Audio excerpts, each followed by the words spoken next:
الواحد مش قادر يتخطى اللي عمله ناصر منسي في الهدف الثاني ولا الاول. مش فكره الهدف العالمي بس، الجمال هنا ان ناصر منسي كان بيتحرك داخل منطقه الجزاء وبيحاول يصطاد عرضيه خوان بزيرة، ولكن الدفاع خرجها. اي مهاجم مكانه هيقول لك فكك، هيفضل مكانه مش هيتحرك مستني العرضيه اللي بعدها. المبهر بقى ان ناصر منسي عمل عكس كده، وعمل سبرنت وضغط على لاعب المصري وخد الكرة قبله وسدد من اول لمسه على طول على الطاير. هو بيلف عشان الكرة ترشق في البعيد. اما الجون الاول ما يقلش جمال عن الجون التاني، بس مش واخد حقه. ليه بقى؟ بسبب تحرك ناصر منسي بالعرض بسرعه وعينه على فتوح لحظه طلوع الكرة عشان يكسر الاوفسايد، واخد قرار انه مش هيستلم وهيشوطها من اول لمس.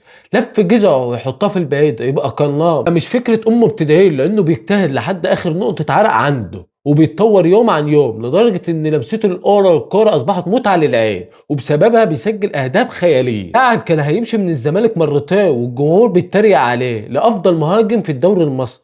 اكتر لاعب ساهم باهداف في الدوري السنه دي ب9 اهداف.